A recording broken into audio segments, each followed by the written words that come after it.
There we go.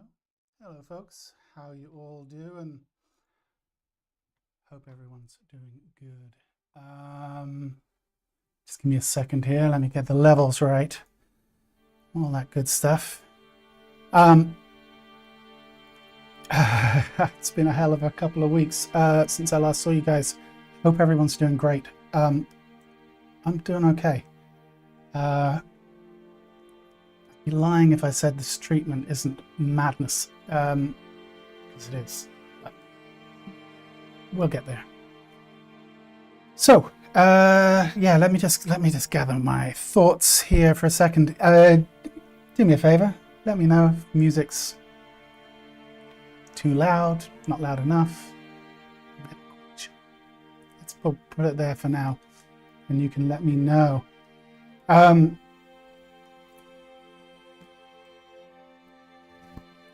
There's been a lot of shifting around with the times of the stream, etc. Apologies for all that, or the days of the stream, not the time. And I guess the time for you guys in America, I didn't realize that your clocks had already done their thing and ours hadn't. So yeah. Anyway, we're here. We made it.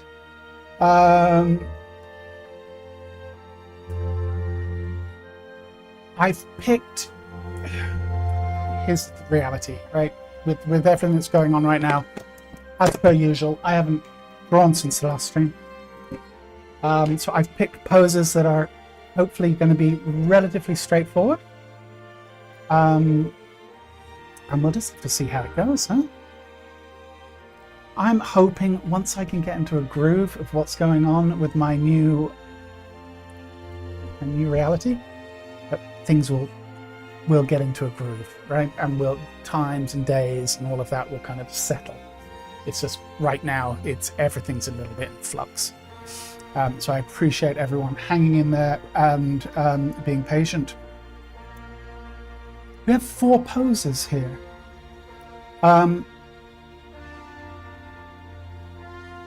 We may not get through all of them. And that may not be because we're doing really long poses. My energy levels are completely... I'm at the mercy of... not knowing exactly when my stamina is going to fall off. So we will start. And we'll just take it one drawing at a time, okay? Let's start with like the usual 15, 20. I'm doing all right, thanks, Strange Brew. And for everyone who's asked, just started the first cycle last week of the first cycle of this new treatment, and it's kicking my ass, if I'm perfectly honest. But it's all good. Okay.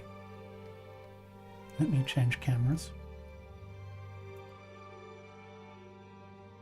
And oh, it's not a good spot. Okay. Let me get the timer going. Let's draw.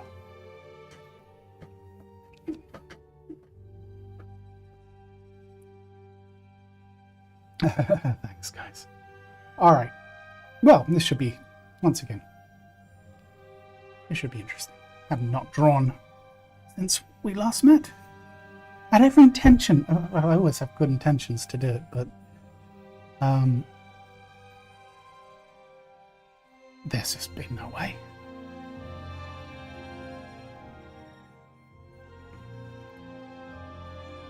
Anyway, a lovely standing pose. We drew this model a while back. It's been a minute, but she's got that very classical look, doesn't she? So it seemed like it would be, kind of should be somewhat forgiving to the situation. Our rib cage.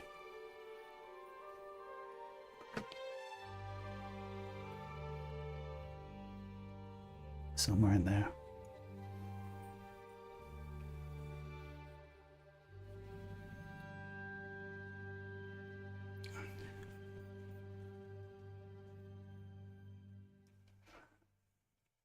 Clavicle.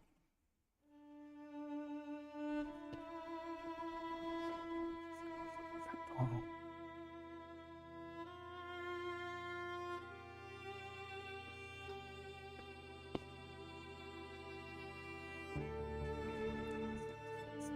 Clear crest. Come around.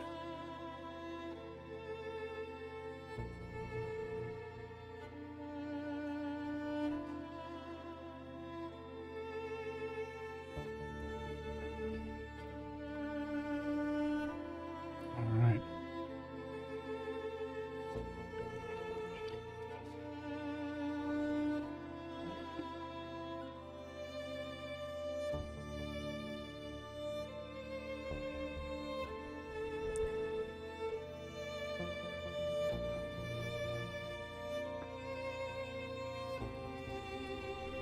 I'm obviously not drawing the full figure.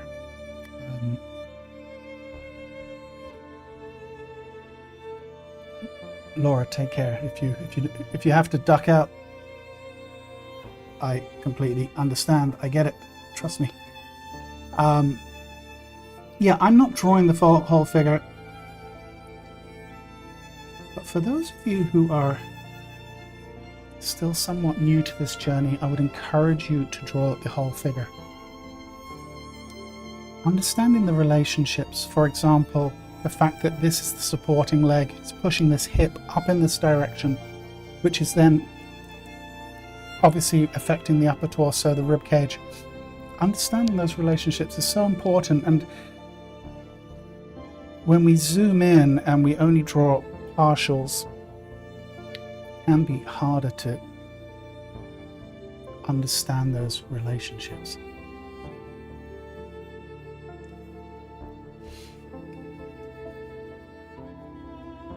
Sartorius is going to be coming down from the aces there. Nice subdivision of the leg. Same on this side. You can even get a hint of the shadow of it there coming down. Also rectus femoris sitting in there.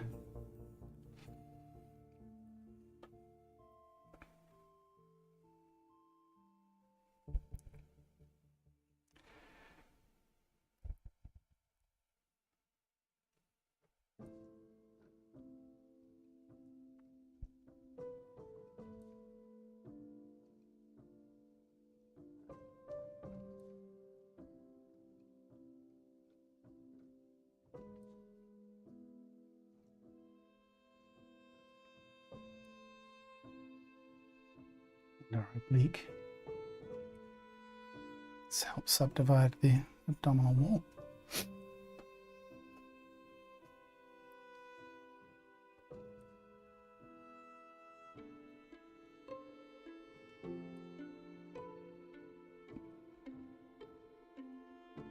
That's great.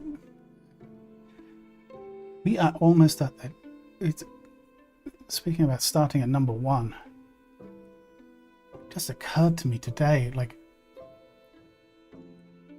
we're almost at number 200 with the streams, which is kind of mad.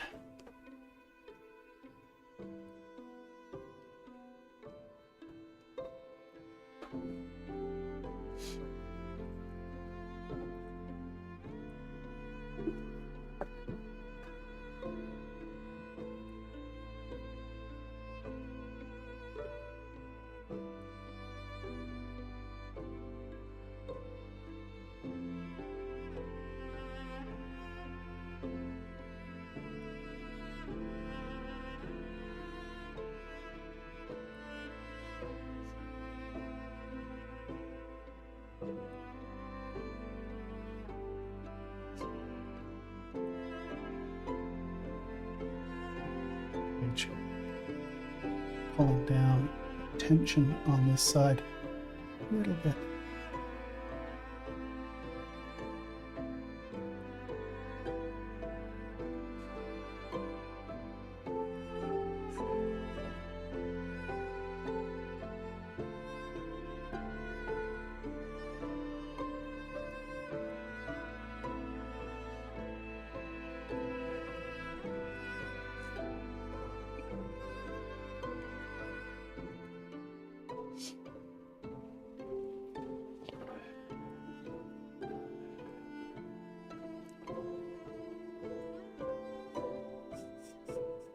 So there's bringing stuff it's taken using a bar in sequence. Continuity. Well, it's funny because I do believe that within those 200, almost 200 streams, there is probably pretty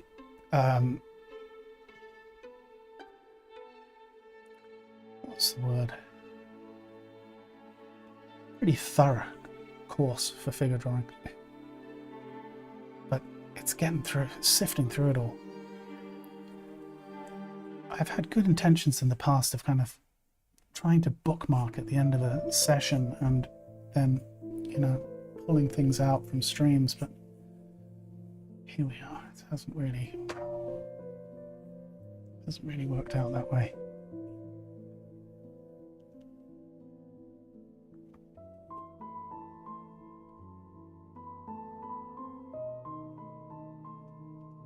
Maybe at some point AI can go through and pull from a list of commands of things to look for. I don't know.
Alright.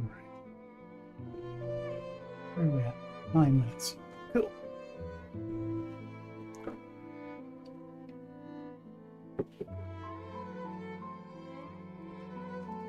Alright, let's do some toy down here.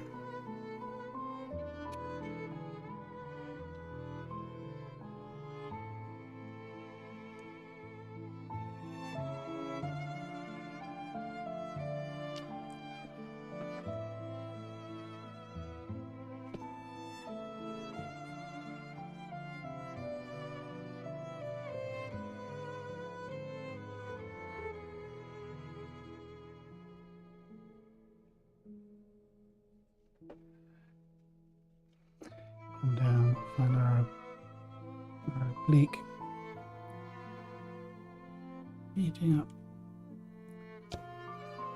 with gluteus medius, tensor fasciolati, all that good stuff.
Yeah, that fine motor control just feels, you know, a little bit lost right now.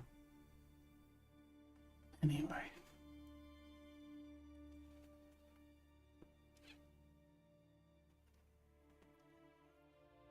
Now when your hands feel clumsy.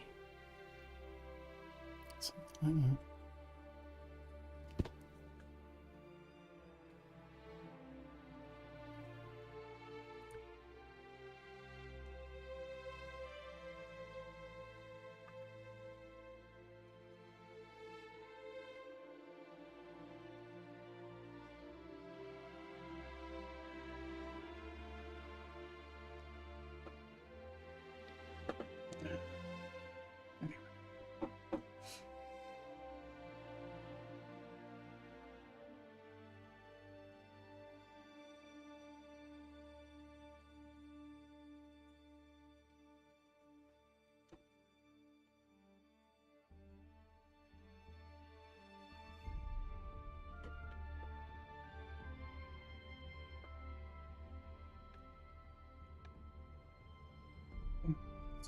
Across the form.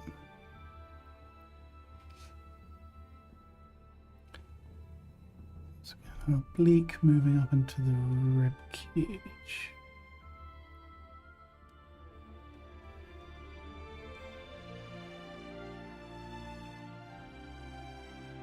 Not pectoral.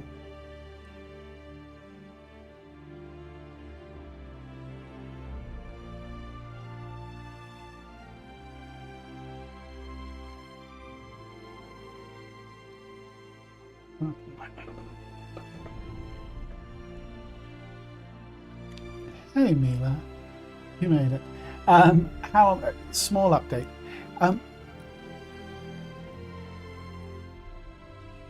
Started new treatment last week, and just still kind of adjusting to what this new version looks like, and trying to just get a sense of what these new sessions are going to be like. But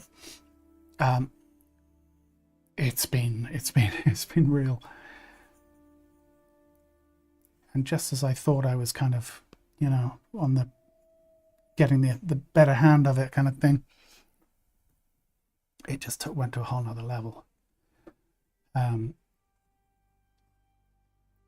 So yeah, but it's all good. It's all good. It's progress, right? And that's really what matters right now. And kind of just have to surrender myself to the process of it and try and adjust accordingly. Certainly can't fight it. So yeah, just kind of getting into a groove with it. And I was saying earlier in the stream, really hoping within a couple more weeks I'll have a much better sense of when it's going to be good, when's not, and we can adjust and we can make sure that hopefully that I can do streams when the energy level is in the correct place, kind of thing. That's the idea. But I can't complain. I'm being well looked after, and have fantastic support around me, and that makes such a difference. I cannot imagine, and I know people do go through this type of thing on their own. I just simply can't imagine what that would be like.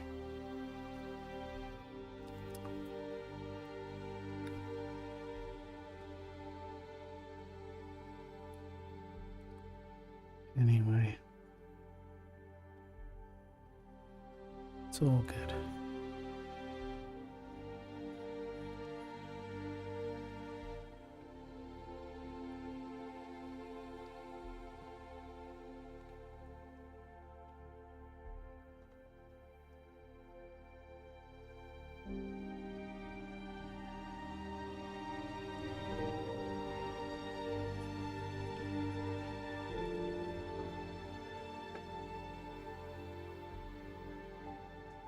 So the widest point of the hip is here, not the narrowest, so I need to adjust that. There we go.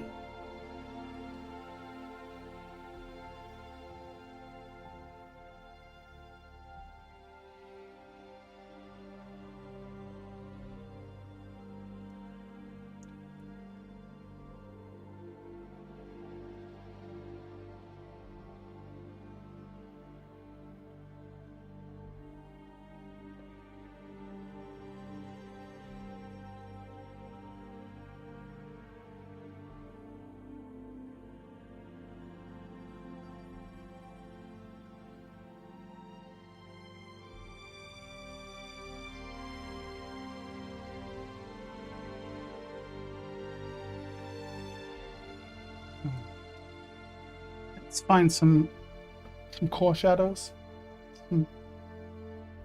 some large ideas for what is in light and what is in tone.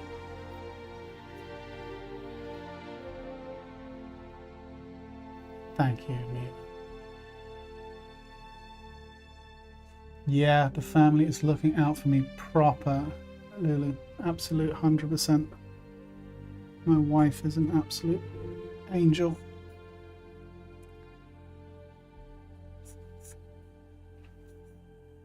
because I'm just inherently a big baby anyway. So, you know, she has that to deal with it regardless. No, she's just fantastic.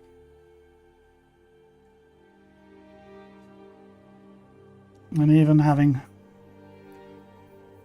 you know, Penny, the dog, and things like that, she puts a smile on my face, keeps things real. It's lovely. It's a very strange thing, you know, because going through this whole process, and there's obviously, as you can imagine, there's been a lot of reflection and a lot of kind of soul searching, I guess you could call it, but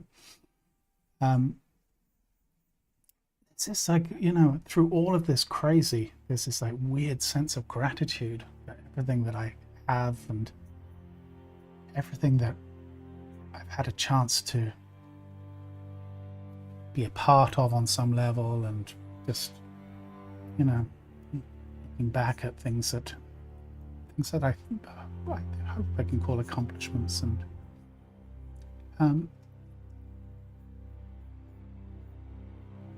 you know, in so many ways I've been so lucky, and never taken it for granted, you know, tried not to.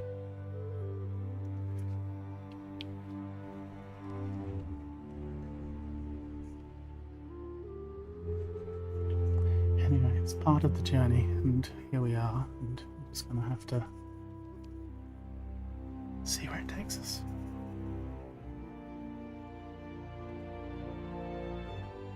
All right, let's get some colouring in down here.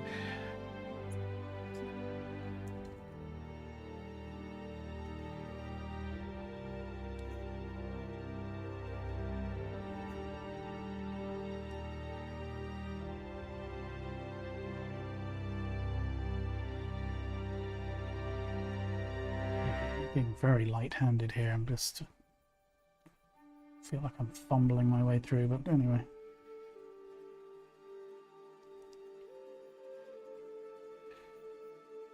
It's good to be drawing.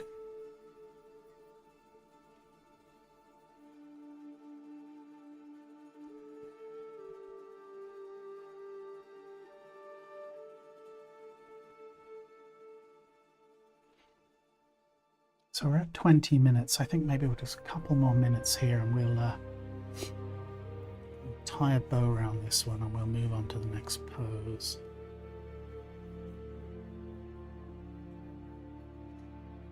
This isn't quite as finished as I had thought maybe it would be, but you know what?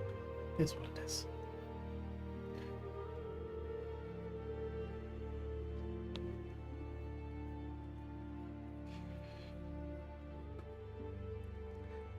Let's do some blending.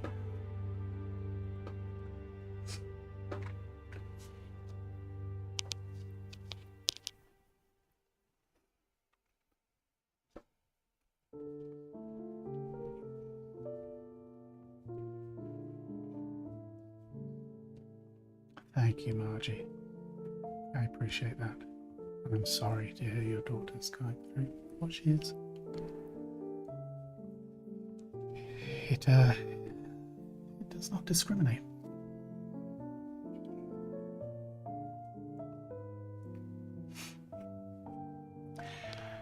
Patrick asks, Richard, I was wondering if you have ever thrown your hat in the ring for either Portrait Artist or Landscape Artist of the Year on Sky TV. No, I've heard you mention that you painted.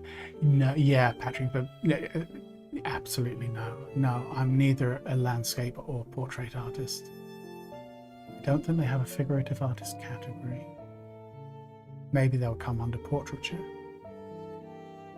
But it's not, figurative art is not very, as we know, figurative art is not very TV friendly in some respects. But no, you know, actually, a guy that I actually do know someone that participated in that Portrait of the Year thing. Someone actually came to one of my live classes years ago. He ended up on there, I believe. I don't recall how it played out for him, but yeah, bit of fun, I guess.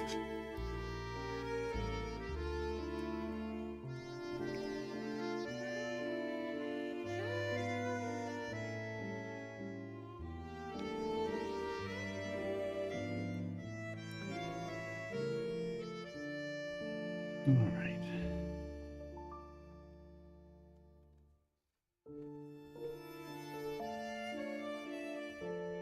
It's quite a soft drawing, but that's okay.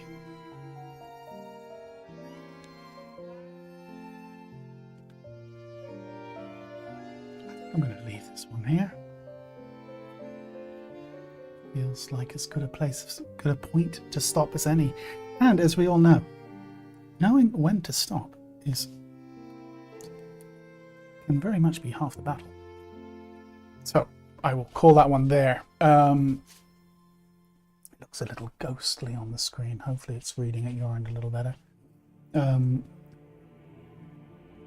Richard, you've been practicing. I have not been practicing. I've literally not drawn since the last stream, unfortunately. I had every intention.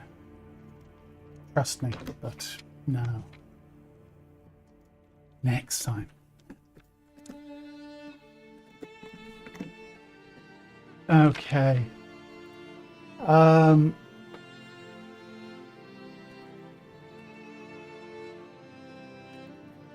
Next pose. And we're moving to what is a relatively straightforward back pose, right?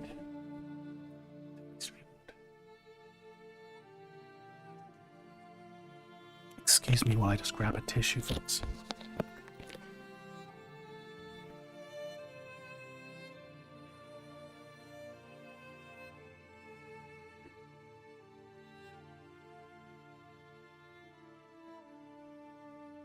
Okay, let me reset the clock.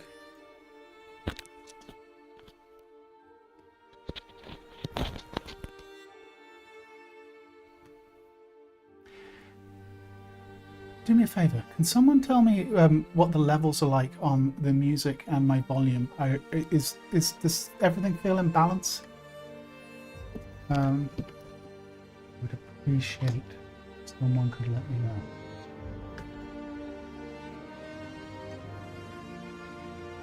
Thank you, Margot. Yes, like what? Dislike. As you wish. I've come to realise it doesn't really matter which. Don't think. Levels are excellent. Thank you, Lulu. Appreciate it. All good. Lovely. Great.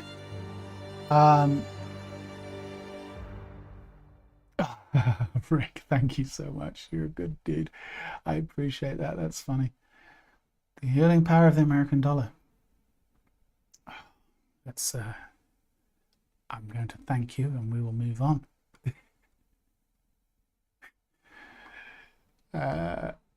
Cool. All right, let me reset the clock. Quick sip of tea.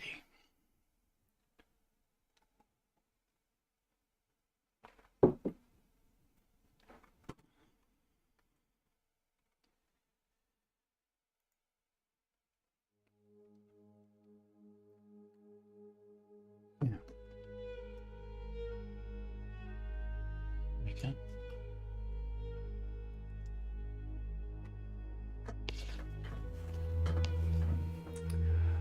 All right. Back pose.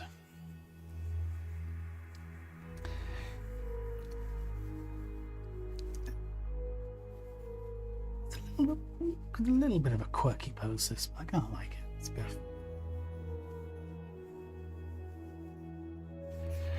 And the rib cage is definitely going away from us, so I want to kind of get a sense of that sooner rather than later. I'm just going to throw in like a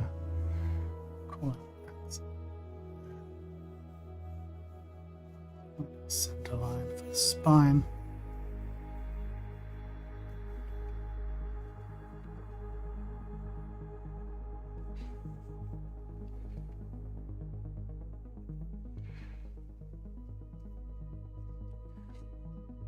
And we're going to use, once again, always using the sacral dimples to kind of get a sense, an understanding of what this axis is here of the hips. And there's not, you know, it's tricky because we do have a supporting leg, but it's not supporting in a traditional way here, because it's actually the other leg that's pushing up. So anyway, point being is sacral dimples really help us understand those relationships.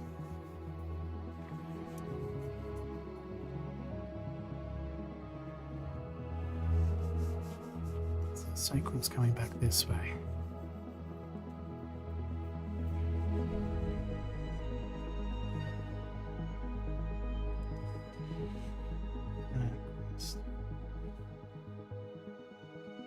Sitting in here.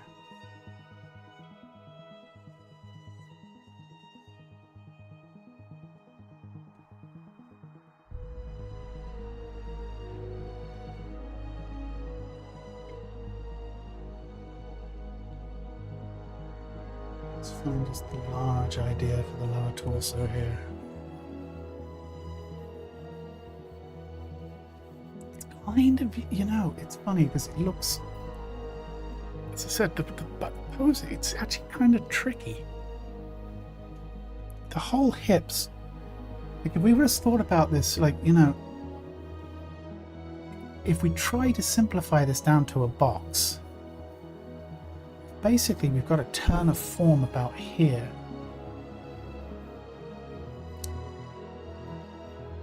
This is kind of doing this.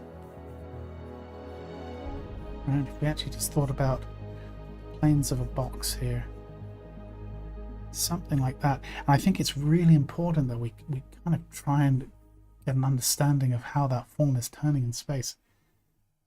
Subtle.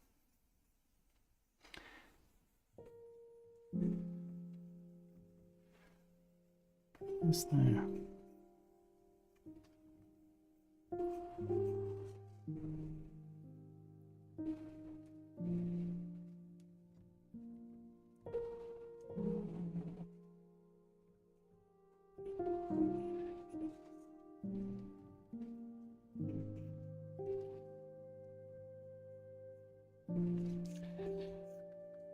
As I said, the supporting leg system is a little bit strange on this drawing, so we have to be on our toes, so to speak. Excuse the pun.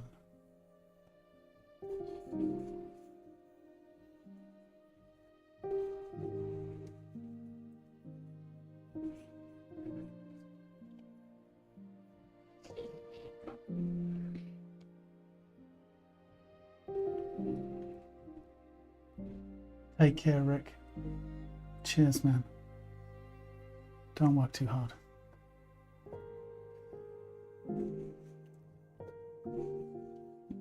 Okay, so this leg going away from us.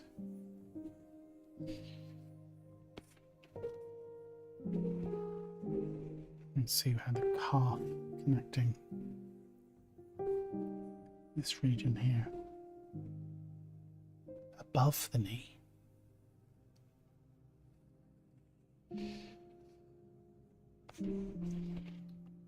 Now we've got a lot of hair draped down, obviously, across her back here. But you know the drill, guys. We need to still draw what is actually happening, or at least have some kind of idea.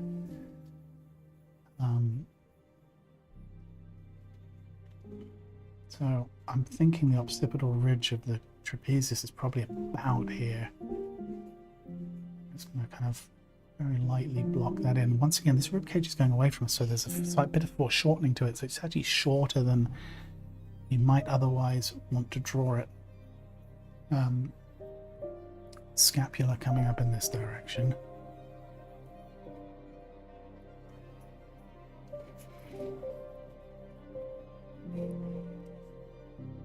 Arm coming down and going away from us here. And this kind of playful pose on this side with her arm. And I'm looking at like, okay, her hip is here, right? Her elbow's about here, so I'm just going to use that to kind of get a quick measurement.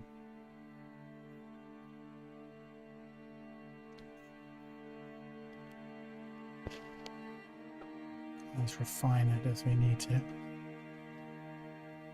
Let's even pop in where the scapula might be on this side, just so we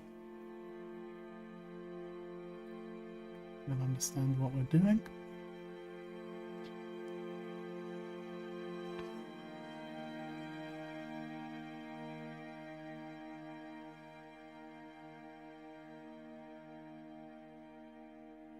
Someone ask a question?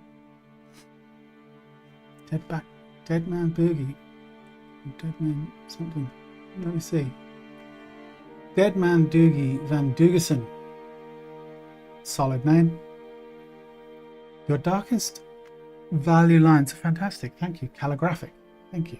It seems to me that you start with a round sharpening and create a flatted chisel-like edge. Can you share how you use your pencil edges?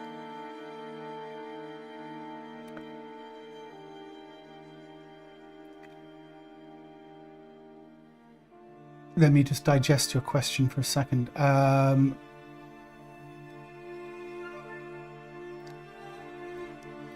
the pencils all start in a very kind of cylindrical. There's no flat edge on the pencil, like to start with as I'm drawing. You do inevitably end up with what you could call a chisel-like flat edge. But that's just by virtue through the process. It's not a deliberate act, so to speak. I've been asked about this, you know, and I do appreciate the compliment. I've been asked about the calligraphic nature of the line a lot through us doing this process. And how I get that line and what my approach is. And I sometimes struggle to give a meaningful answer because it's genuinely not something that I have consciously kind of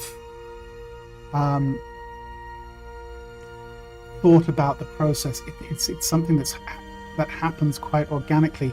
The one thing I will say is you will notice, generally speaking, and this is actually by observations by people like Lulu and the likes and other people on the stream, is when I'm doing the block in at this point, I tend to draw towards me, and when I'm doing we'll call it the final line, the calligraphic line, not always, but the majority of the lines I'm tend to drawing and pushing away from me.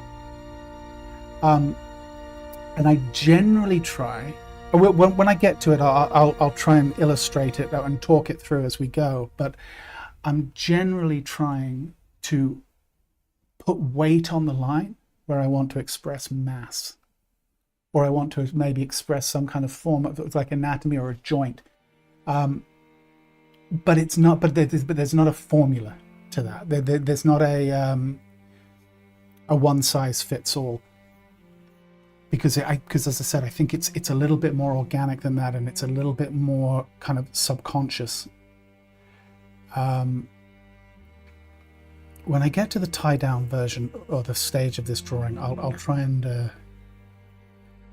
illustrate what I mean.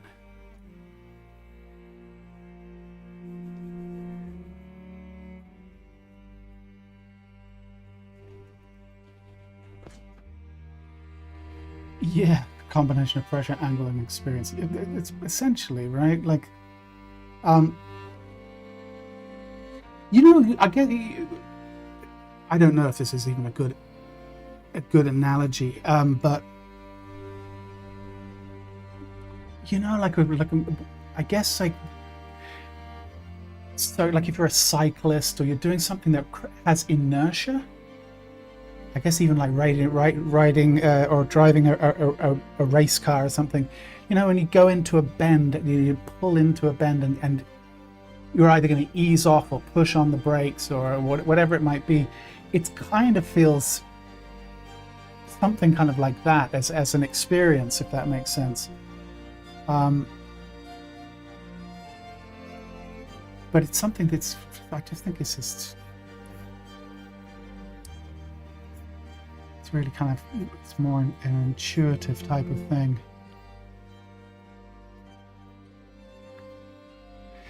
Plus, but I would also be mindful to say that it's not necessarily something that's going to suit everyone's style.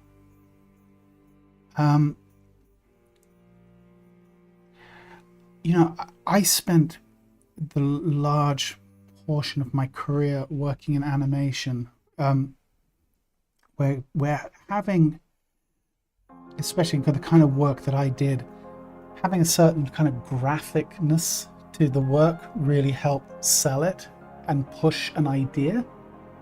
And I think that's bled over into my figure drawing. But I see a lot of people that do figure drawing that have none of that in their work, and their work is stunning, right?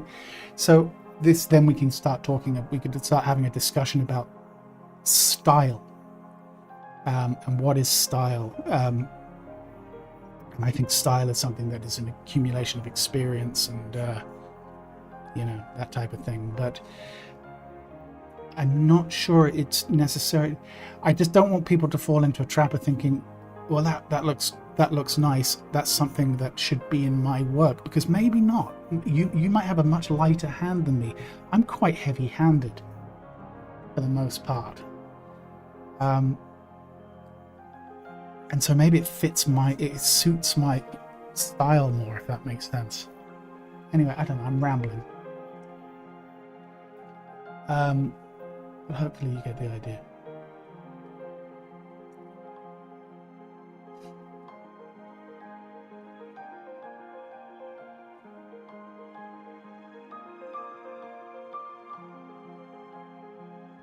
Okay.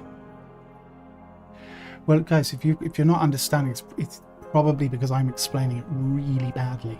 But once again, I think this starts to fall into the category of, some things are just like, language is really inadequate to kind of explain what's going on. That makes sense.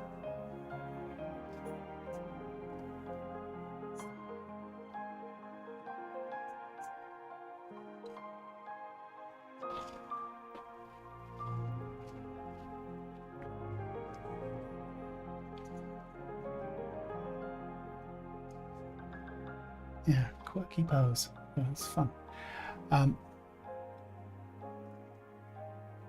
To me, style is a mental library of stylizations you like combined with solutions or specific ones, but are not something one can plan for beforehand. I think that certainly would be a component of it for sure, Lulu. But I think that you've heard me bang on about this way too much, but I'm a really firm believer in you should not be seeking your style. I really do believe that your style will find you.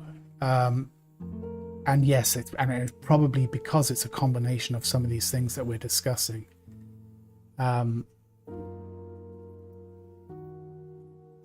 But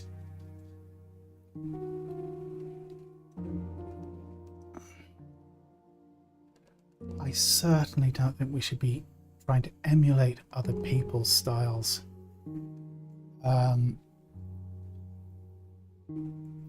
Be inspired, absolutely, 110% be inspired.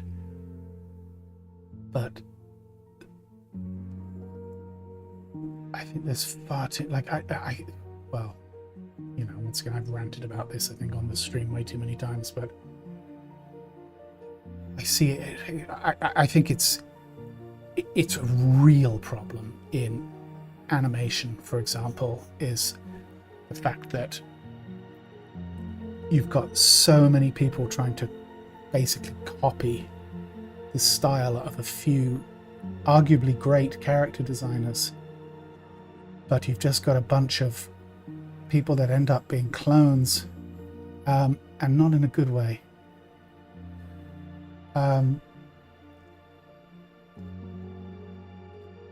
guess maybe it's inevitable.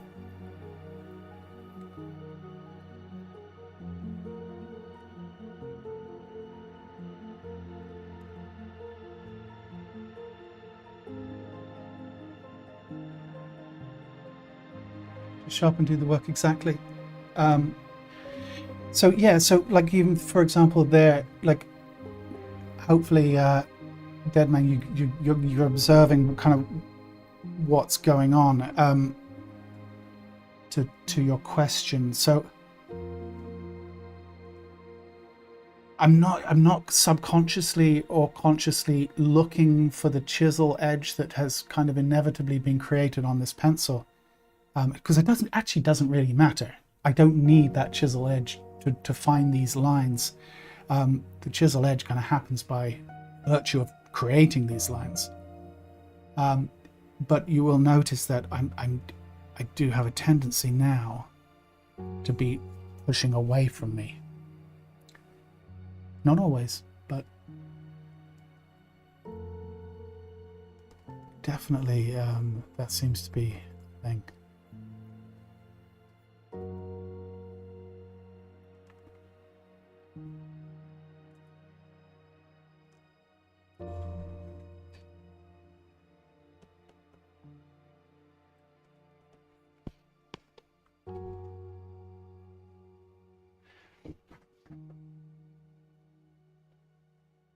Like, you know, there are times where I get frustrated with my style, because I feel it can sometimes be too heavy-handed, and I do try to actually tone it in sometimes, just so not everything looks the same.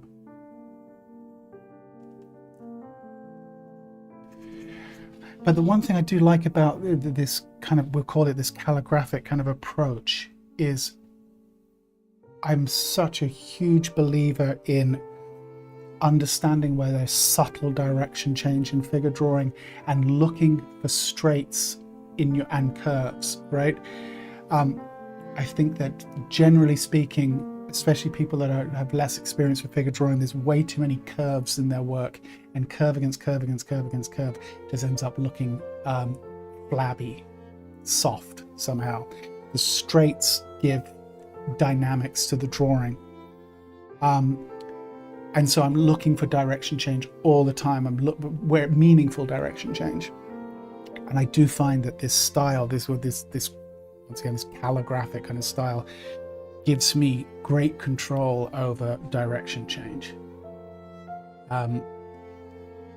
So yeah, so it kind of serves another purpose.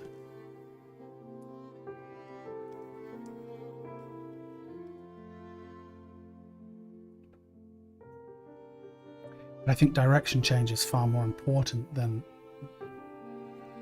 how thick the line is that's making that direction change.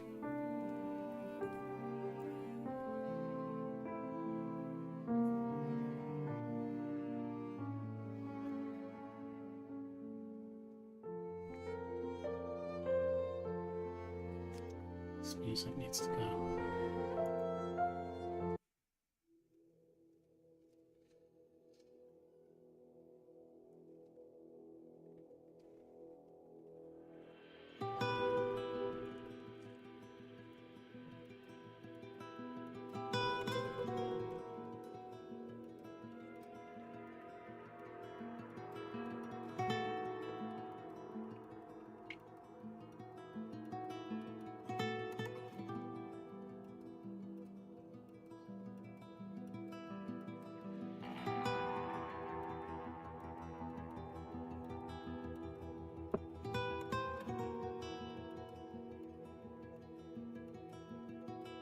All right.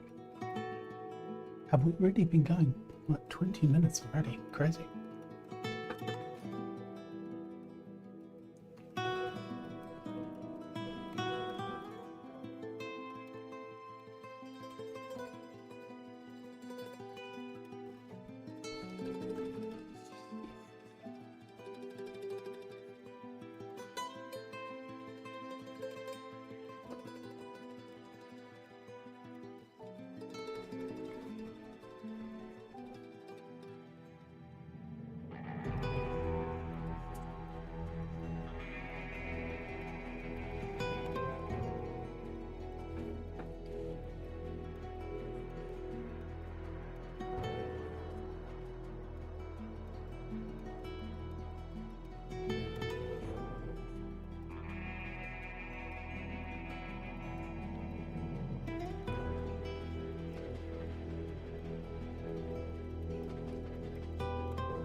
move to a new pencil. This one's all chiseled out. And I'm going to start thinking about tone.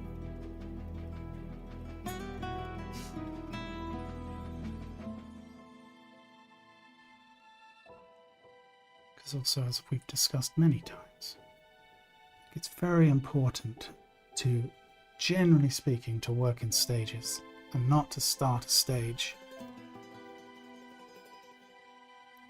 until you've completed one.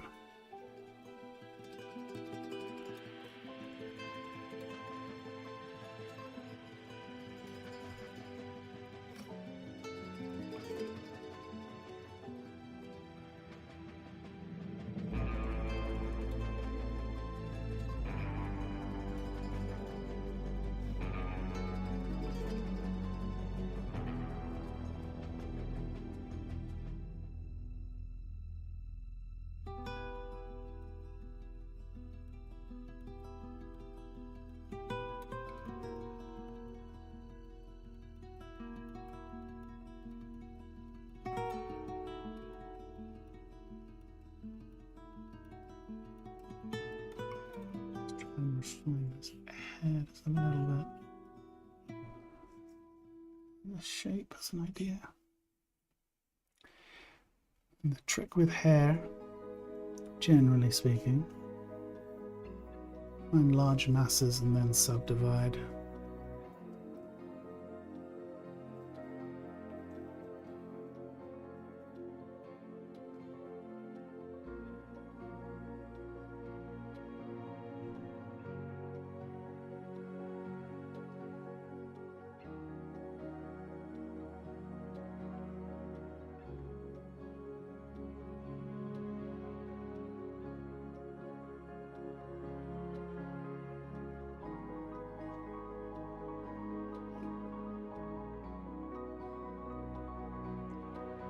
Should I practice drawing people from boxes? I'm really bad at capturing them in 3D, so I always get stuck. Well, the quick answer to that is, and the oversimplified answer to that, Tanaka, is yes. But the way that you really want to be thinking about that conceptually is, imagine you're a sculptor, right? You're going to start with a block of marble, right, the box, and then you're going to chisel away, you're going to subdivide that and maybe turn that box into an egg, for example, for the rib cage.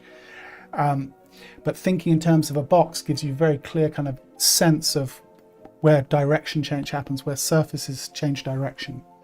So in that sense, yes. But to say, should I just start drawing people in boxes, is a little bit of an oversimplification of what the process is. In which case I would say, if you go check out that video of mine, if you haven't already seen it, but my fundamentals video, because I discuss that process and what that should look like as an idea, as a process. And I think it'd be better than me trying to ramble along here, explain it to you. Because I demonstrate those ideas. So go check that out when you have a moment. But we are trying to think volumetrically, right? What we don't want to do is just copy a series of shapes that are in front of us. We want to be thinking about mass and volume and how that three-dimensional volume sits on a two-dimensional surface, which is our drawing. And we need to develop that skill, right? So that's really kind of what you need to keep kind of working through. Is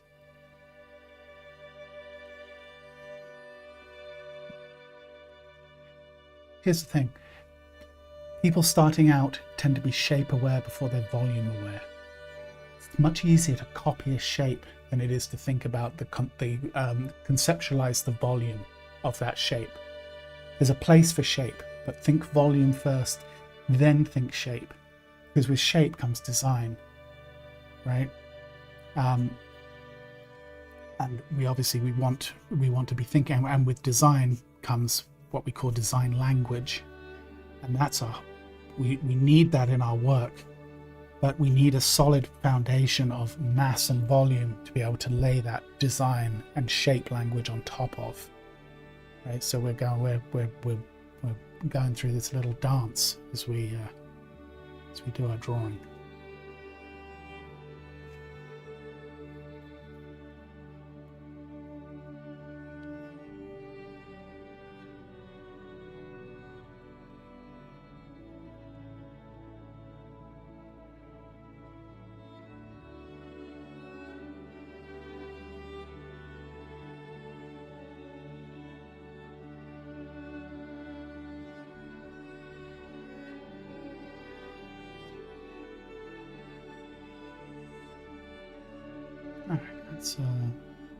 Which video? Sound glitched. Linda, I have it's the most popular video on my channel. If you go to my channel page, you'll see that under the list of videos, it's called Figure Drawing Fundamentals, the Process. That's the video where it's long, it's like 40 something minutes. Talk through my entire thought process and my process for figure drawing, which I use 95% of the time. I start every drawing the same way, unless we start with something that's heavily foreshortened, in which case I slightly shift the order in which I do things. But generally speaking, the process in that video is the process that I use on the stream, and the process I use for every figure drawing that I do, essentially.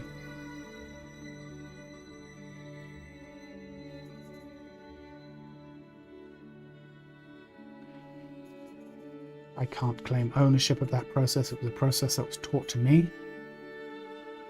It's really a process that comes, if we want to, really trace it all the way back. I think you could trace it as far back as, well, we could go back to the Renaissance. Obviously, you could probably go back even further.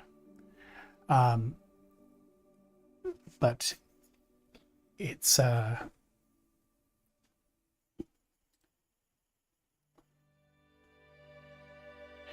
process that's not probably, I would argue, probably not so dissimilar to what the Renaissance guys were doing back in the day in Firenze.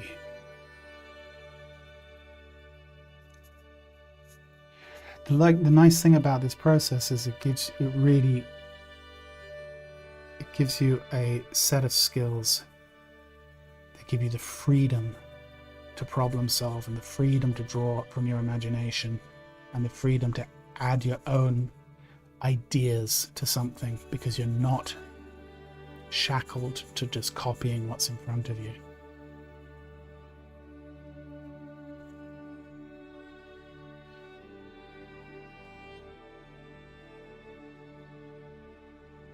Something one of my teachers said to me at one point, which really kind of stuck with me, was, the model is there to start a conversation between you and your drawing, and a point comes where the model has served their purpose, and then it's about you and the drawing, because no one's going to be looking at your drawing with a photo of the model in front of them saying, oh, you didn't copy it perfectly, right?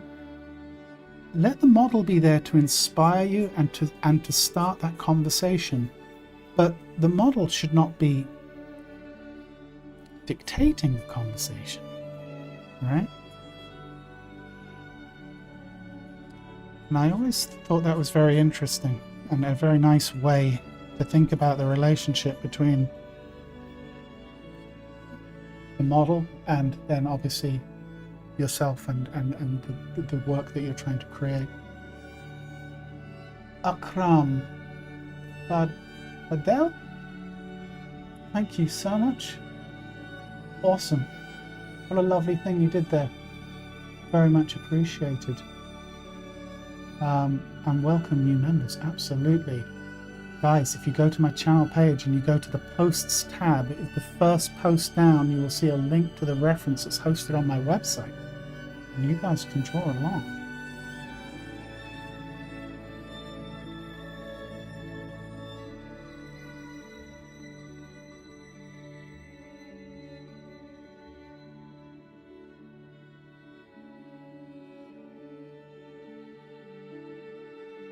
Once again, I'm almost taking a slightly sheepish approach to this drawing because of my lack of practice, but I think it's okay.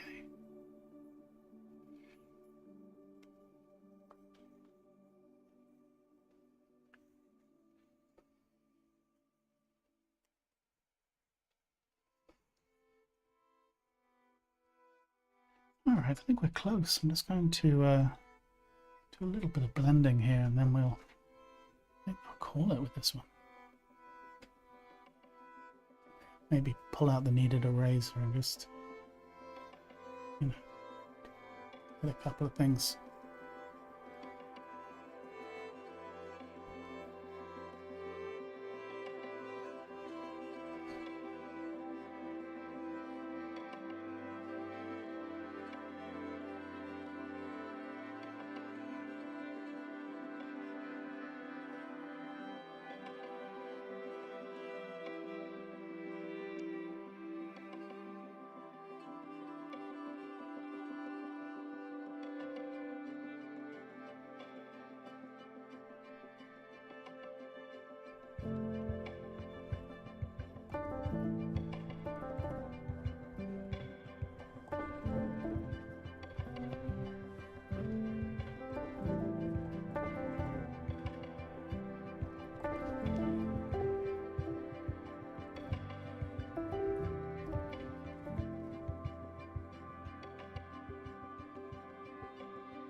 It's a conversation, exactly, Canvas. Yeah. Doug says, I can't express how difficult it is to change that perspective, to not copy the model and start your own thing. Struggling with that, but feel like I'm making. No, Doug, look, absolutely, it's easy to say, not necessarily easy to do. I do appreciate that. But I think that one of the things that helps with that is the order in which we do things, right? If you're following along kind of with the order of my approach, then it kind of forces you not to just copy a series of shapes in front of you, if that makes sense. But your point is incredibly well taken. I do understand how difficult that is. It's one of those things that I think, like, you know, once it clicks, then you really can get rolling. I think it's worth the struggle. Oh, Mila, thank you so much. That's too much. Take care, Margie. That's incredibly kind, Mila. Thank you, thank you, thank you.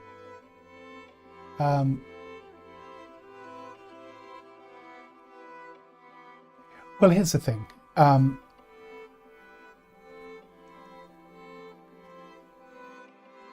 I think that a good exercise for everyone that is interested in developing that skill, and if you really do want to develop it, here's a nice exercise. Okay, so you guys can try this.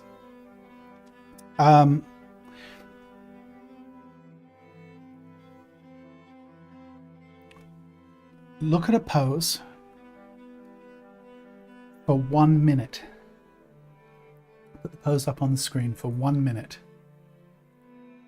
and then get rid of the pose and do a 5-minute drawing from memory, and start to develop a sense of really having to work from the ground up, relying on your skills, right? Relying on the process. It doesn't matter if you get the pose exactly correct or not. That's kind of not the point. The point is to force yourself to work through an idea and to not blindly copy what's in front of you, right? You know the other exercise that we used to do in class, and obviously working in animation, this was very useful, is look at a pose. And you can even keep the pose up on the screen for this one, but look at the pose and then draw it as if you are somewhere else in the room, right? You have to draw it at least 90 degrees different from the view that you can see.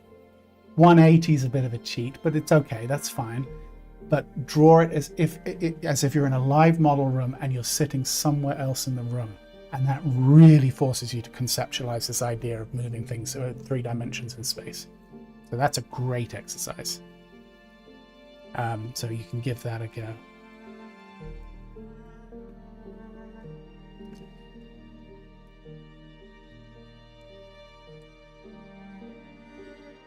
That will really help. And also then, just as we've talked about many times, just to sit down and just draw figures. Just draw figures over and over and over again. You know, put 10 on this page, and it doesn't matter if they're all the same. Just boxes, upper torso, lower torso, supporting leg, blah blah blah, and just, you know, develop that muscle memory for what the process is.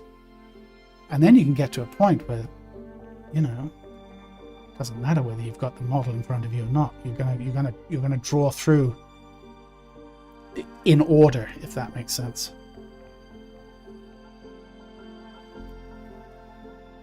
All right, I'm gonna leave that one there. That was a fun pose. I still have horrible dreams about that session when we did it.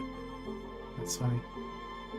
When was it? Asks Margot. Margot, honestly, that could have been 100 streams ago. Maybe more. Honestly, I could not tell you which stream that was. But we did that exercise. That was a bit of fun.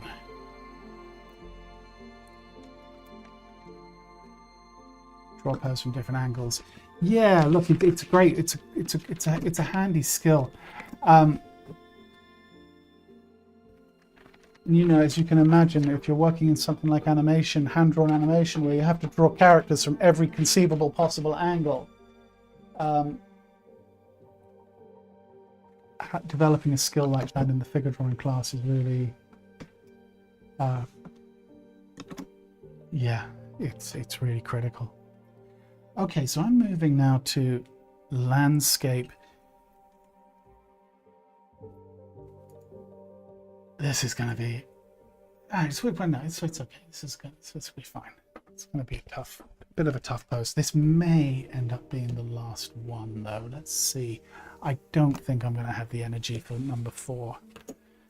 I'd rather, you know, see if we can get something nice happening here, and then maybe we'll call it. Let's see how we get it. Let's see how we do.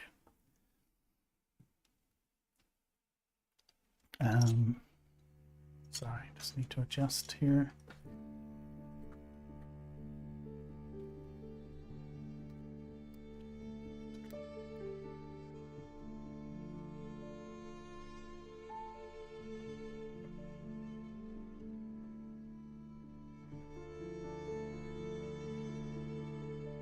There we go.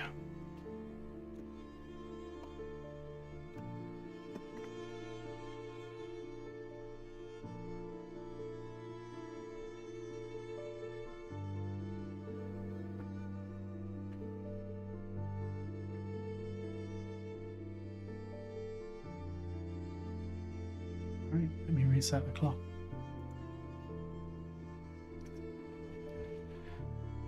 Quick sip of tea.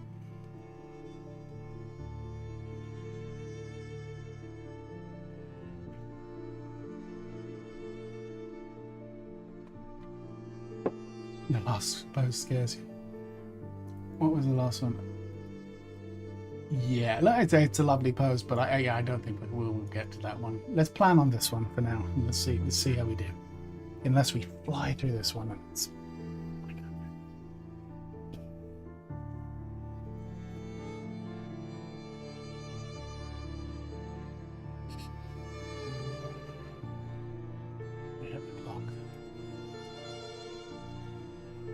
there we go.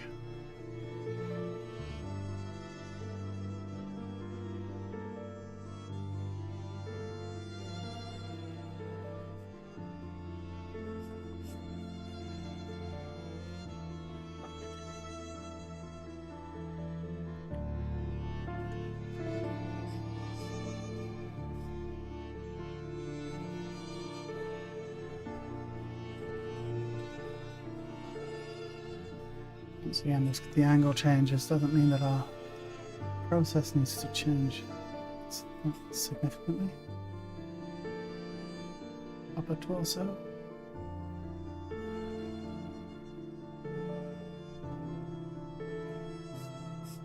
Lower torso.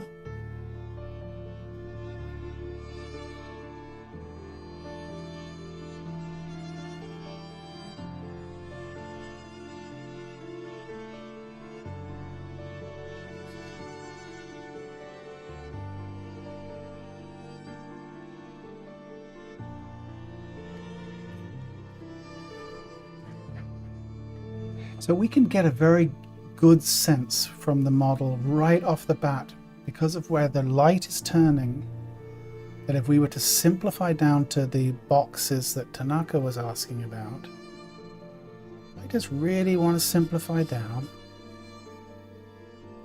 Got the top plane of the box here. My direction changes about here. And then we're going into shadow.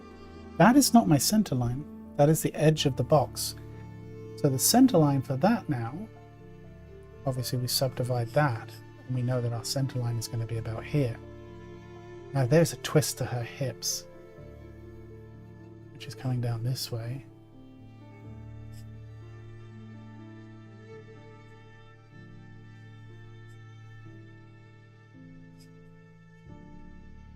We got the iliac crest sitting in here.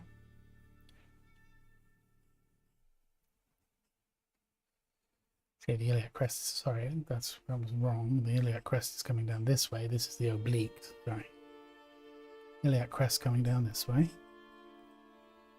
Our acis is about here. Coming across the form.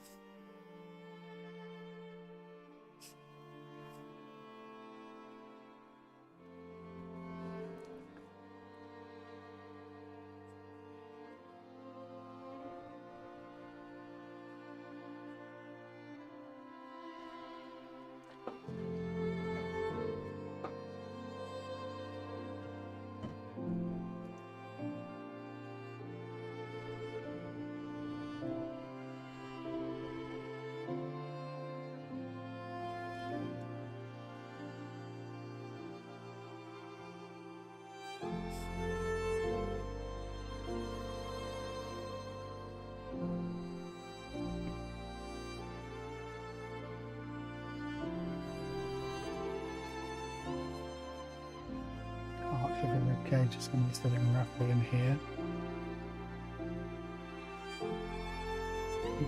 Now you see I'm already starting to think about subdividing this box. We've a very deliberate box that we created at the beginning. I'm starting to think about what that, we'll call it an approximate egg shape for the rib cages. So I've subdivided, right? Once again, I'm coming back to the sculpting analogy. I'm taking my clay or my material and I'm starting to cut into it.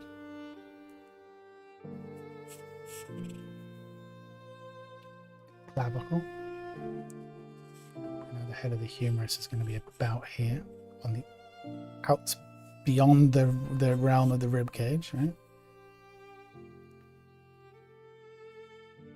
I know that this arm is kind of coming towards us. It's actually some foreshortening on it, but my elbow is going to be roughly about here. Forearm going back this way. Knowing that my shoulder is there, I can see that my wrist is about here, so we'll use that as our measuring stick.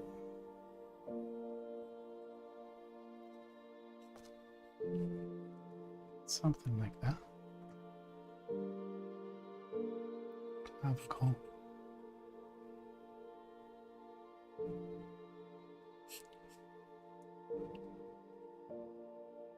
Manubrium, and then we can see from the manubrium, which is obviously with clavicle coming here, very quiet, but we can see that sternocleidomastoid mastoid kind of coming up this way, and we're connecting. Our ear is going to be about here, so I'm just going to kind of suggest that.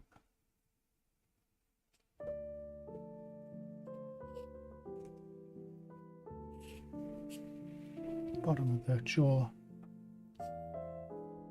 And the head is going to be sitting about there.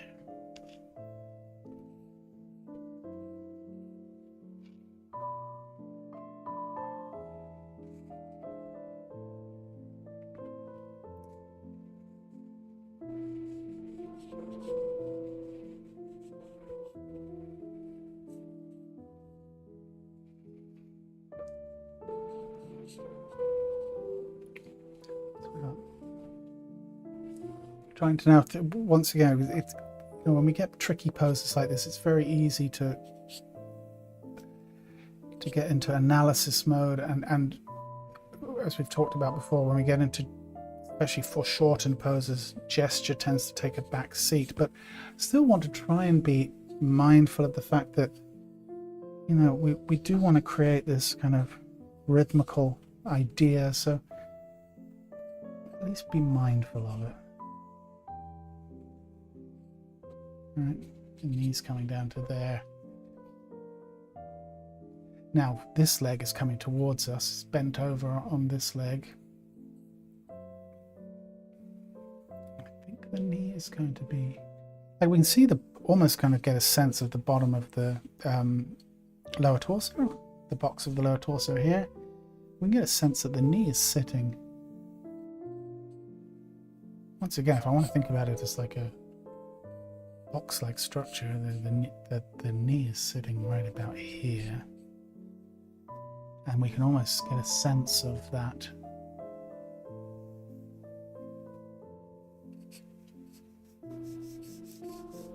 leg coming towards us in space, right? Like that.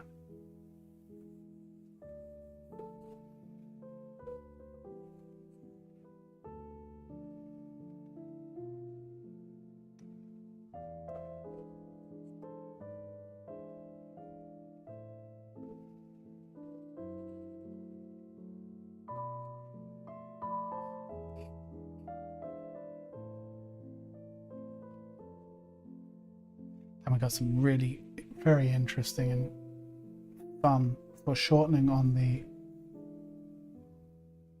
leg going down this way. So that's good direction. This is going away from us now. Calf is kind of compressed there. Coming down to our ankle. Sitting there.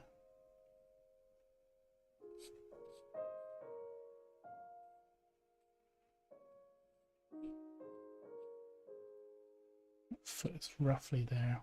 That'll be a nice placeholder for now.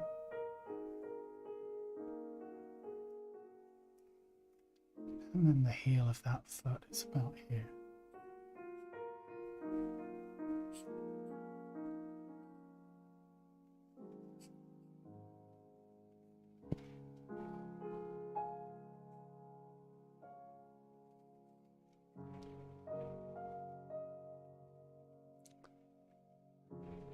Knee is about there.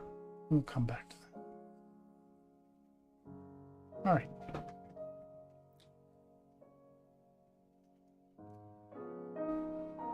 Navel is sitting on our center line, obviously. Right about here.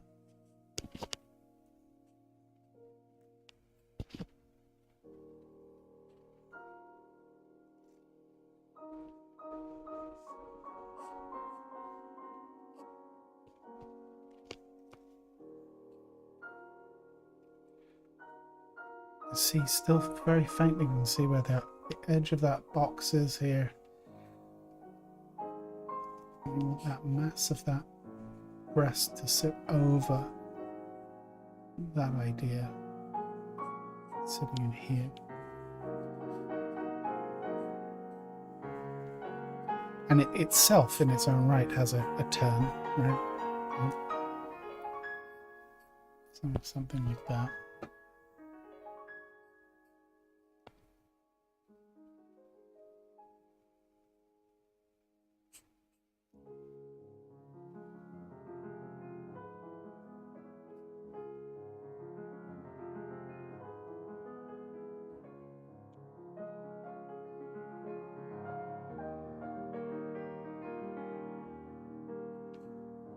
tricky thing with this drawing is going to be how subtle the turn is with the light.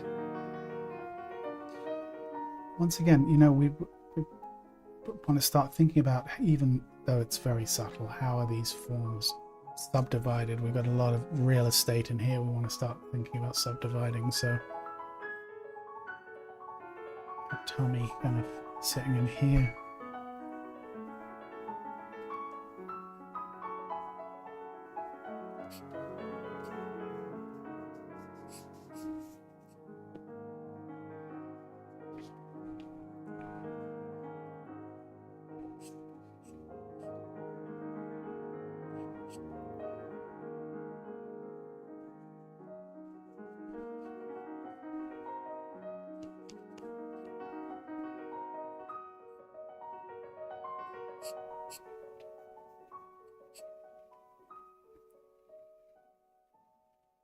Alright, you guys are going for it, huh?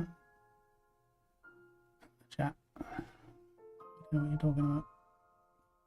Go for it.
Alright, we have got the bones of the drawing down.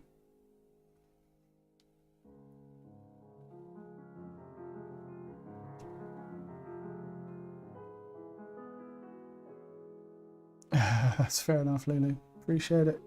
Good stuff, man. Don't worry about it. Now, let's not forget her other hand, her other arm. Wrist is going to be sitting about here.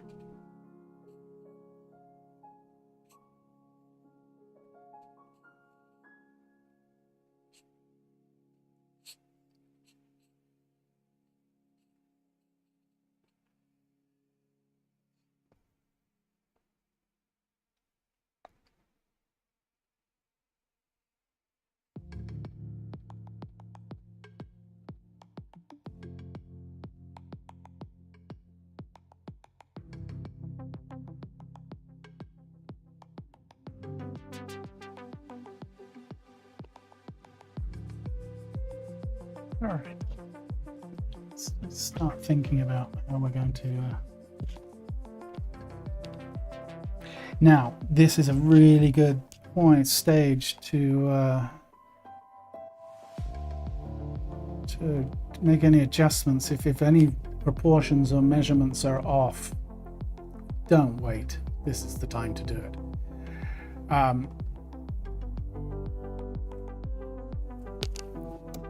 I'm going to assume at this point that I think I'm fairly satisfied with it where everything is. So I'm going to move forward. So yeah, let's see how this goes.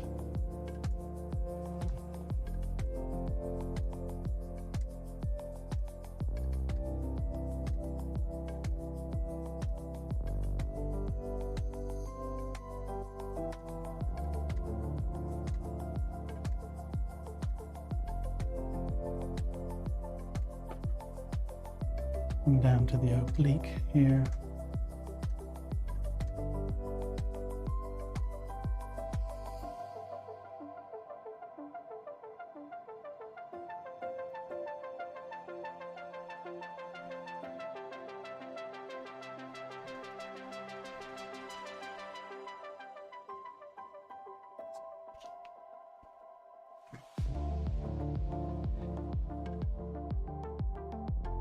And as we've talked about before, you know, like for example with this leg,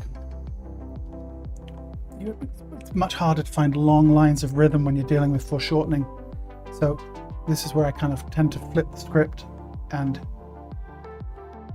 try and, at this point now, at this juncture, find those long rhythmical lines within the foreshortening to try and compensate for, you know, the effect that foreshortening can have on the process.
Weak on the rib cage.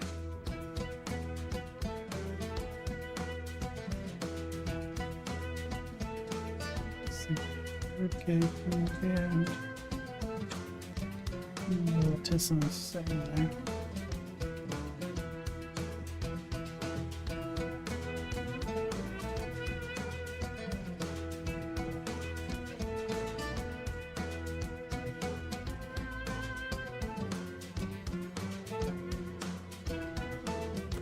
Oh, 2 for 2.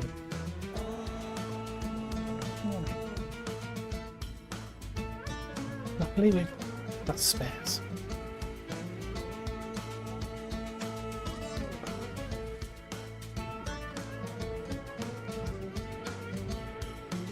Yeah, there's a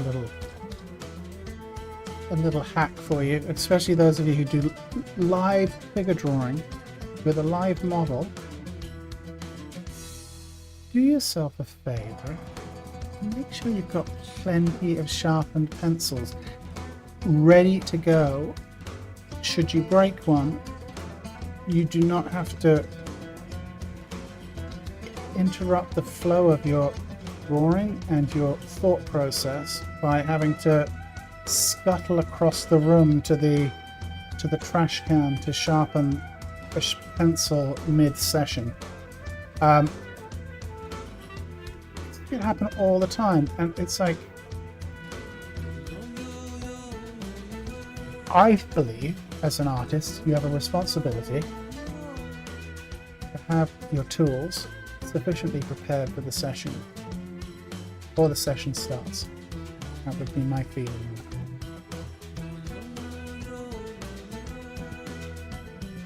The amount of people I see that, or have seen in the past, where they show up to the session and it's like they spend the first 20 minutes of the session just sharpening and all of that business. It's like you're really robbing yourself of an opportunity to get your head in the game and to be mentally prepared for what it is that you're doing. So anyway, rant over, but something to keep in mind.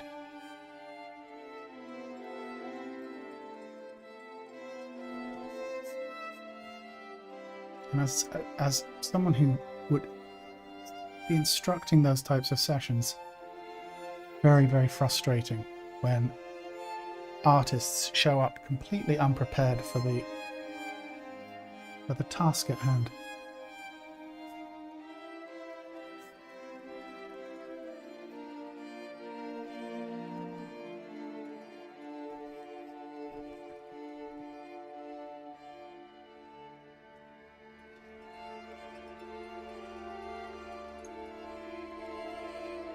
exactly. Yeah, you can't. I agree with what Lily just said.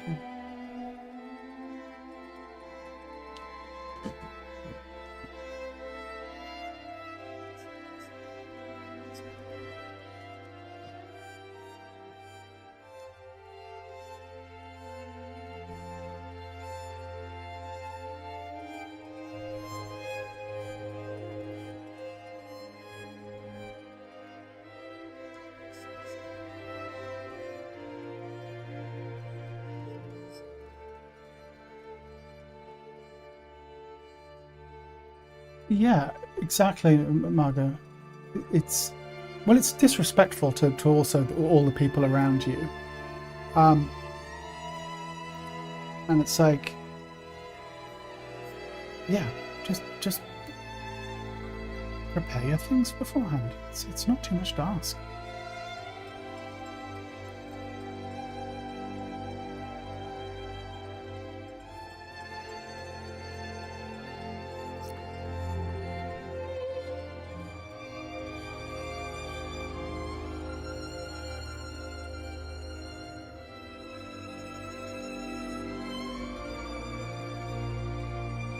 It's also, I believe, that sharpening a charcoal pencil correctly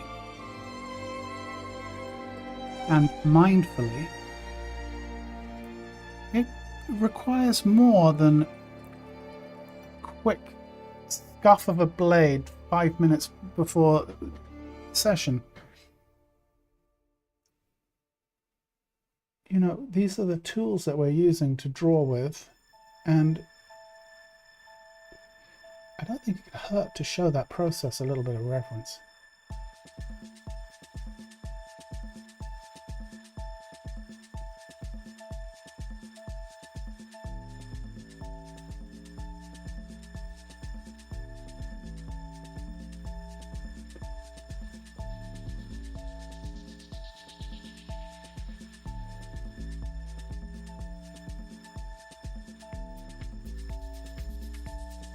Anyway.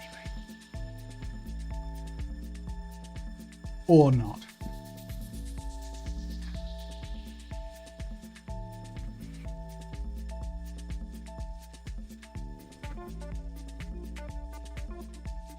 People like, get over yourself, dude.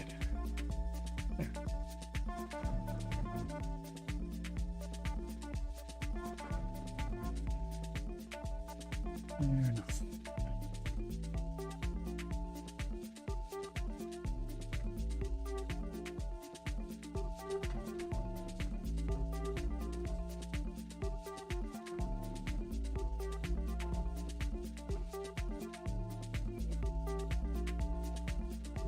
You know, it's funny. There's a as many of you know, I study Indian music and have for many years. And one thing that, like, so for example, and maybe this crosses borders into other cultures and that, but so for example, with Indian classical music, you would never step over your instrument. Let's say you're sitting down on the floor, you're playing your instrument, and you put it down on the floor. You would never step over your instrument to get by it. You would always walk around it, or make sure it's sufficiently out of the way. And it's about, regardless of whether you would accidentally tread on it or not, it's kind of irrelevant. You'd never show that level of disrespect to your instrument. And I think that that's kind of the spirit of what I'm talking about here. And I don't think you see it on display as much necessarily, or to the same degree in Western culture. Like, but this, to have some kind of, you know, respect for the tools, right? Like, at the end of the day, that kind of relate to establish and to understand and nurture that type of relationship. I think it's really, really important, and it could apply to to some degree to a charcoal pencil, and to some degree or another as well, I believe. Anyway.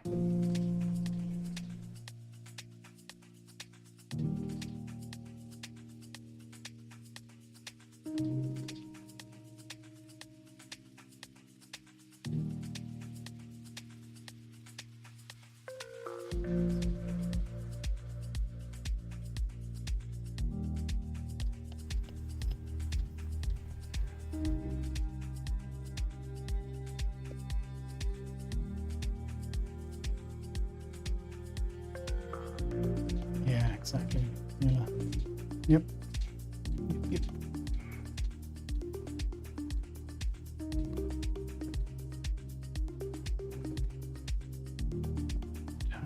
I've kind of neglected this leg a little bit. Or a little bit too much. Anyway, we'll resolve it.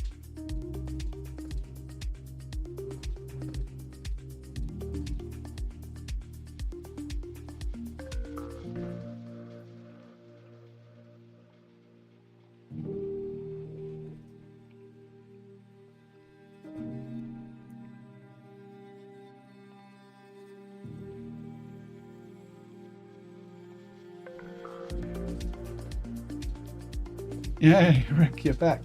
How are you, dude?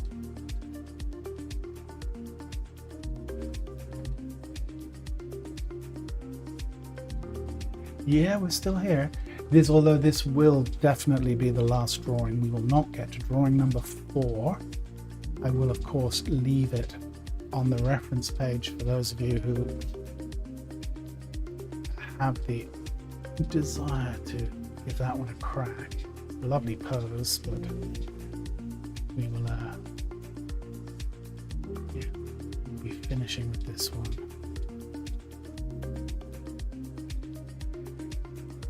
We're getting there. Like,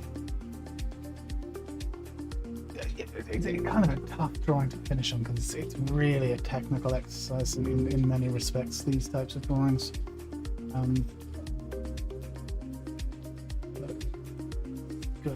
Good practice.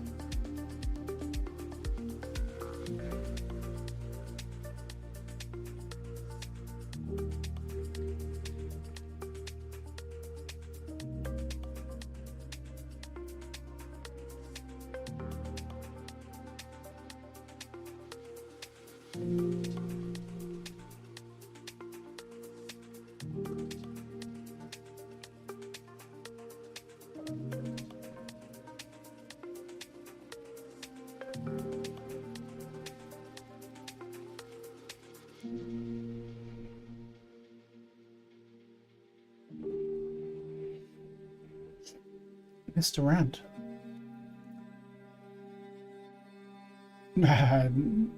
A mini rant, but you know, a soft rant.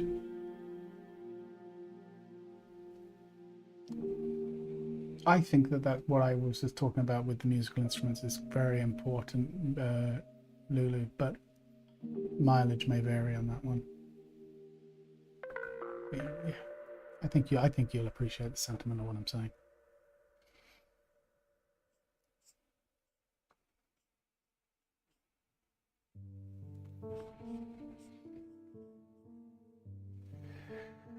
All right, where are we at here?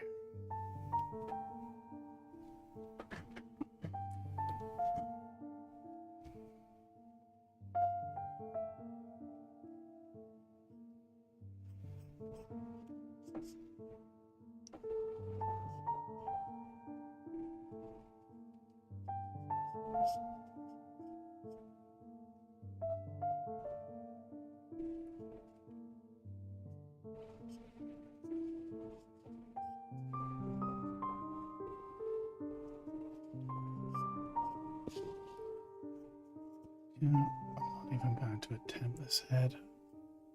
I'm going to focus on the body and I'm going to call it, because that head needs way too much thought power right now, and it's going to get worse with every stroke, so we will leave it. Yeah, this last one is a workout for sure, James. Agree. Well, you know, we had the fun. We had a couple of fun lighter lifting poses to start with, and you know, but at the end of the day, you know, it's good to, you know, just be a little bit uncomfortable just for a little while.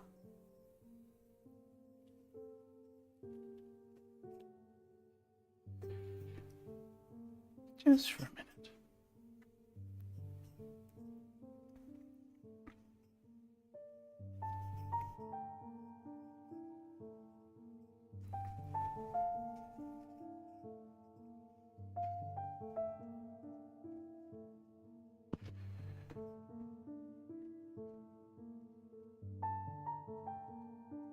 All right, let's see here. We've got some cast shadow coming off here.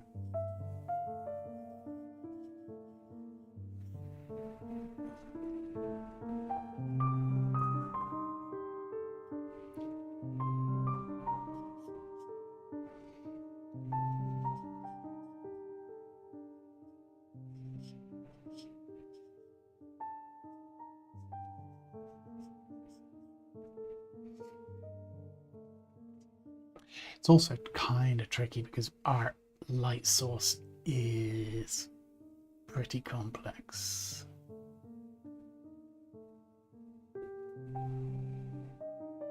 That's okay. It is what it is.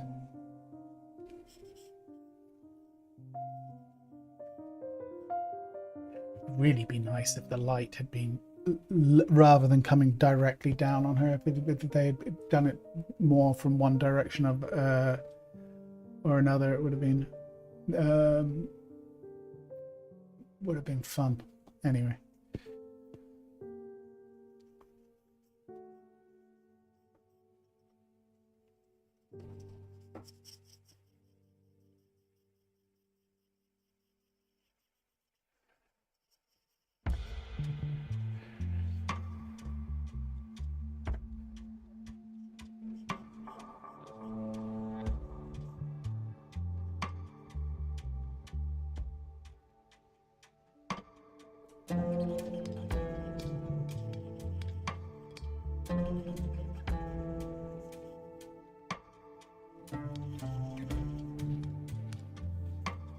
Going all the way back to the beginning. And our conversation with Tanaka about boxes, and as you can see, we're now really kind of just gone full circle. We have the top of our box turned in space here to the side, right? And we've followed that theme throughout the whole drawing. So when we talk about drawing with boxes, this is really kind of the idea.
Yeah.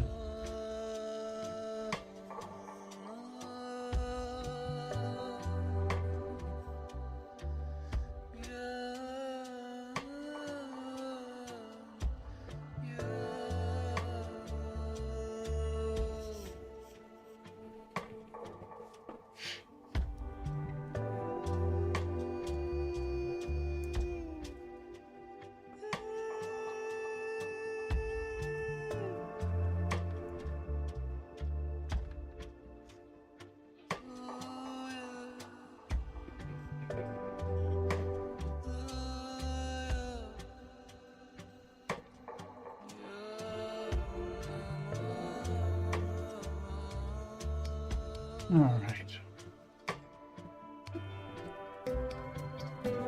Now, yeah, it would be nice if they'd tone down the light just a teeny bit in this one.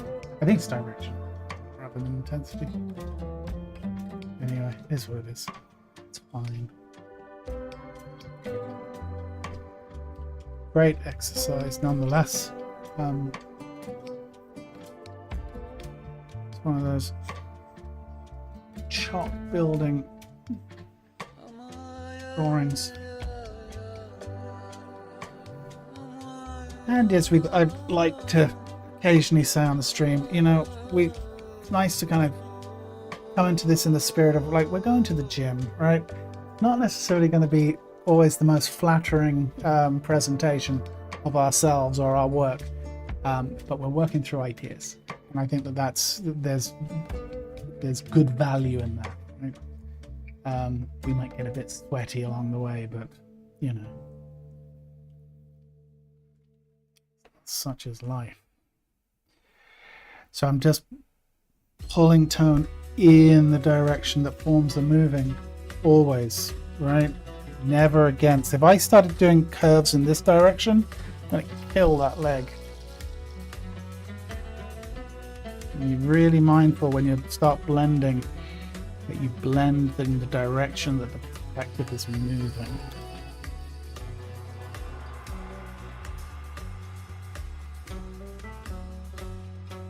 Amazing how much even just a smudge of charcoal can disrupt that illusion.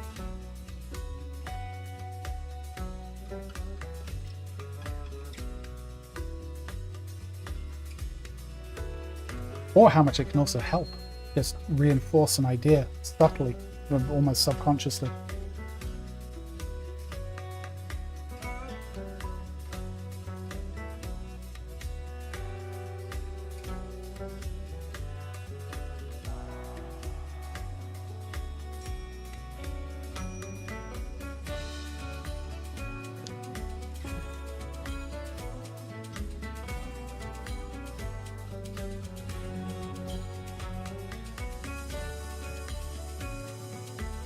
Thank you, Rick. It's lovely to have you still along for the journey after all this time. It goes to so many of you who have, for one reason or another, stuck through it all. Now we have that. I really needed this today, gotta say. I was a little apprehensive beforehand but whether I'd be able for it, but as it's turned out, it's been a good session, and I'm very grateful for all of you joining me today and always. It's been a good one.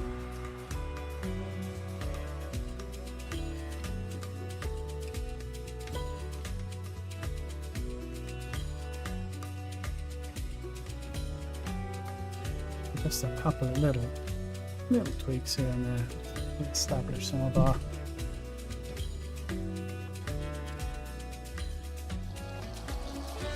turns of form.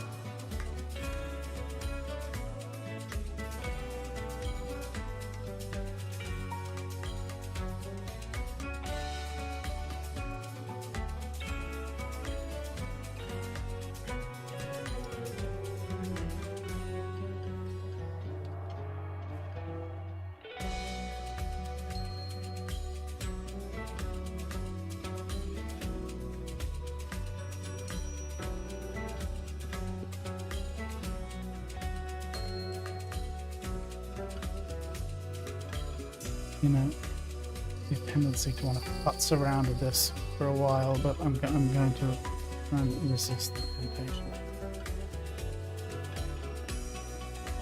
You could, once again, we talked about light and tone and values and that many times, obviously, on the stream. This would be the stage now to start thinking about, where are my darker darks? You know, where... Like, I think on the lit side of the form, things are somewhat settled. But I do think that there could be opportunity at this point to, you know, even just in this cast shadow, do we want to start like pushing, right? I'm not going to, because it will take the drawing from, you know, into another realm time wise right now, which I don't have the energy for. But that's not to say that this, you know, this could be considered done.